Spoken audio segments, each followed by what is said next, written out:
बिस्मिल्लाहिर्रहमानिर्रहीम अस्सलाम वालेकुम। Welcome to Fatima's kitchen. सभी रेसिपीज़ की हो जाएगी छुट्टी जब आप बनाएंगे ये चटखारेदार मज़ेदार सी रेसिपी जो आपने ना पहले कभी बनाई होगी और ना ही खाई होगी। तो आइए जी बनाना स्टार्ट करते हैं ये ज़बरदस्त सी रेसिपी। लेकिन इससे पहले अगर आप मेरे चैनल पे नए हैं तो आपसे एक छोटी सी गुजारिश है कि लाजमी चैनल को सब्सक्राइब कीजिएगा, वीडियो को लाइक एंड शेयर भी कीजिएगा। यहाँ पे मैंने आधा किलो चने लिए हैं, सफ़ेद चने। आपने इसको पूरी रात के लिए भिगो के रखना है। अगर पूरी रात के लिए नहीं भिगो के रख सकते तो 3 से 4 घंटों के लिए इसको आपने वॉश करके भिगो के रखना है पानी में, ताकि जब हम इसको कुक करें तो ये अच्छे से कुक हो। यहाँ पे मैंने ओवरनाइट के लिए इसको छोड़ दिया था और चने हमारे अच्छे खासे जो है नरम पड़ चुके हैं। ये देखिए जी, साइज़ में भी डबल हो चुके हैं। अब यहाँ पे हम इसको प्रेशर कुकर में डालेंगे और साथ ही हस्बे ज़रूरत इसमें पानी शामिल करेंगे। 2 गिलास मैंने इसमें पानी शामिल कर दिया। साथ नमक डालिएगा। मैंने यहाँ पे नमक नहीं डाला, लेकिन आपने 1 चाय का चम्मच इसमें नमक लाजमी डालना है। इसको बॉयल कर देते हैं और बॉयल करने के बाद इसका जो एक्स्ट्रा पानी है वो हमने निकाल लेना है। किसी भी छलनी में डाल के इसका एक्स्ट्रा पानी है वो निकाल लेते हैं। और ये देखिए जी, ये अच्छे खासे माशाल्लाह से कुक हो चुके हैं।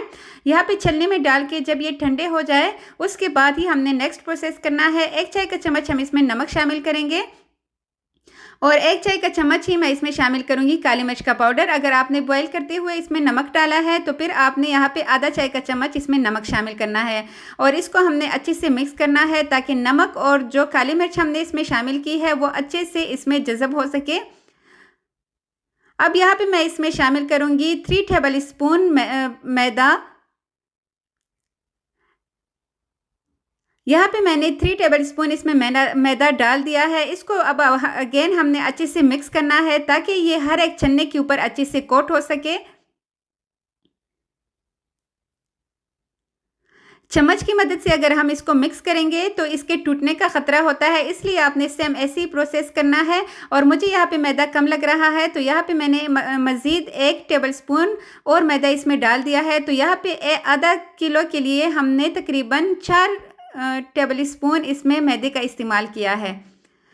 अब फिर से हमने इसके साथ ऐसा ही करना है। अच्छा, अगर आपसे मैदा ज़्यादा हो जाए तो उसकी भी आपने टेंशन नहीं लेनी, वो भी मैं आपको बताती हूँ कि उसके लिए आपने करना क्या है, ठीक है। यहाँ पे इसके लिए अभी हमें चाहिए होगा आधा कप के बराबर पानी। उसमें मैंने शामिल कर दिया है 1 टेबल स्पून कॉर्नफ्लोर और इसको हमने अच्छे से मिक्स कर देना है। साथ ही यहाँ पे पैन में शामिल करेंगे 4 टेबल स्पून ऑयल और जो हमने चने तैयार किए करके रखे हुए हैं, आपने छन्नी की मदद से इसको ऐसे छानना है, क्योंकि इसके ऊपर जितना भी एक्स्ट्रा मैदा लगा होगा वो इजीली रिमूव हो जाएगा। मैंने तो बिल्कुल बराबर इसमें मैदा डाला है, लेकिन फिर भी अगर आपसे ज़्यादा हो जाए तो आपने लाजमी ये स्टेप करना है। इसको छान के आपने इसी ऑयल में डालना है और इसको हमने फ्राई करना है। ऐसे ही करके हमने सारे चने जो है इसमें डाल देने हैं। और इस टाइम पे अगर आप मेरे चैनल पे नए हैं तो आपने जल्दी से मेरे चैनल को सब्सक्राइब करना है और इस वीडियो को अगर अच्छी लगे तो लाइक एंड शेयर भी करना है। यहाँ पे हमने इसे 3 से 4 मिनट के लिए फ्राई करना है और अच्छी तरह हमने इसके ऊपर जो हमने मैदा लगाया है ताकि वो अच्छे से इसके ऊपर कुक हो सके। 3 से 4 मिनट यहाँ पे लगेंगे। हल्के हाथों से हमने इसको मिक्स करना है और लीजिए, ये ज़बरदस्त सा चने जो है फ्राई हो चुके हैं बहुत ही कम ऑयल में। अब हम इसको निकाल लेते हैं और आते हैं नेक्स्ट स्टेप की तरफ। आपने जल्दी से चनों को लाजमी निकालना है, वरना इससे पानी निकलेगा और चने जो है वो पानी से लगेंगे। तो इसलिए आपने ना जल्दी से इसको किसी भी खुले बर्तन में निकालना है। अब उसी पैन में मैं शामिल करूँगी 2 टेबल स्पून ऑयल। साथ ही यहाँ पे मैंने इसमें डाल दिया है 2 टेबल स्पून ही कद्दूकश किया हुआ अदरक। अदरक को आप कूट के भी डाल सकते हैं, लेकिन कद्दूकश करेंगे तो बहुत ही ज़बरदस्त इसका टेस्ट आएगा।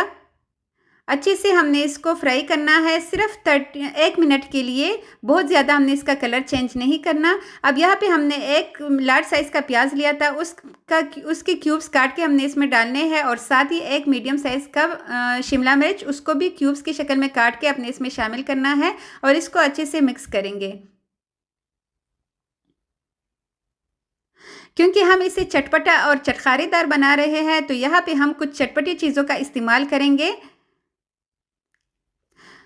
2 टेबल स्पून हम इसमें शामिल करेंगे सिरका, 2 टेबल स्पून ही इसमें मैंने शामिल कर दिया है सोया सॉस। चिली सॉस की जगह अब हम यहाँ पे शामिल करेंगे इसमें 3 टेबल स्पून भर के केचप का।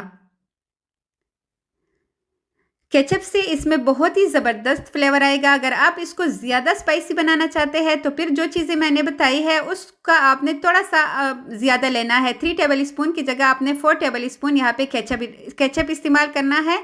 अब इसी की ज़रूरत हमने इसमें नमक डाला है 1/3 टीस्पून के बराबर और 1 चाय का चम्मच ही इसमें कुटी हुई लाल मिर्च शामिल करेंगे। 3 से 4 हरी मिर्चें बारीक काट के हमने इसमें शामिल कर दिए हैं। इसको अब हमने अच्छी तरह मिक्स करना है सिर्फ 30 सेकेंड्स के लिए, ताकि हमने इसका कलर चेंज नहीं करना। ये जो प्याज और हमने इसमें शिमला मिर्च डाले हैं ना, इसका क्रंच हमने बरकरार रखना है। अब यहाँ पे जो हमने कॉर्नफ्लोर मिक्स किया था पानी में, वो स्लरी हम इसमें डाल देते हैं ताकि इसका जो गाढ़ा सा पेस्ट है वो रेडी हो जाए। इसका गाढ़ा सा ज़बरदस्त सा सॉस रेडी होगा और इसी में हम चने डालेंगे और इंशाल्लाह अपनी वाह वाह करवाएंगे सबसे। यहाँ पे जब आपको लगे कि ये अच्छी तरह थिक हो चुका है तो फिर आप बहुत ज़्यादा थिक भी नहीं रखना, बिल्कुल इस तरह इतनी ही कंसिस्टेंसी होनी चाहिए जितनी मैंने आपको दिखाई है। अगर आपको लगे कि ये ज़्यादा थिक हो रहा है तो आपने इसमें थोड़ा सा पानी डाल देना है। इसके बाद जो चने हमने फ्राई करके रखे हुए थे वो सारे आपने इसमें डाल देने हैं।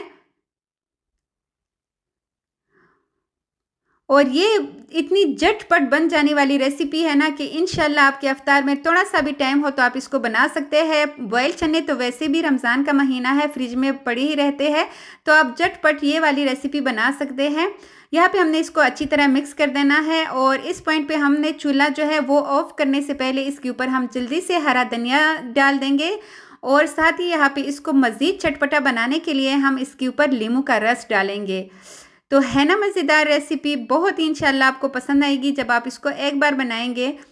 ऊपर नींबू छिड़क दीजिएगा और इसके बाद इसको डिश आउट कर लेते हैं, चूल्हा बंद कर देते हैं। अभी जाइएगा मत, इसका फाइनल लुक देखिएगा। इसके ऊपर अब हमने मज़ीद कुछ चीज़ें डालनी है। चूल्हा बंद कर देते हैं। बस आपने इस बात का ख्याल रखना है कि शिमला मिर्च और जो प्याज है वो आपने बहुत ज़्यादा कुक नहीं करने। और ये देखिए जी इसका फाइनल लुक। इसके ऊपर मैंने कुछ ताज़ा शिमला मिर्च काट के डाली है और थोड़ी सी प्याज के टुकड़े डाले हैं, ये देखिए जी। और इससे बहुत ही ज़बरदस्त इसका फ्लेवर आएगा मुंह में। तो आई होप आपको आज की रेसिपी अच्छी लगी होगी। अच्छी लगी हो तो लाइक शेयर एंड सब्सक्राइब लाजमी कीजिएगा। Thanks for watching. अल्लाह हाफिज़।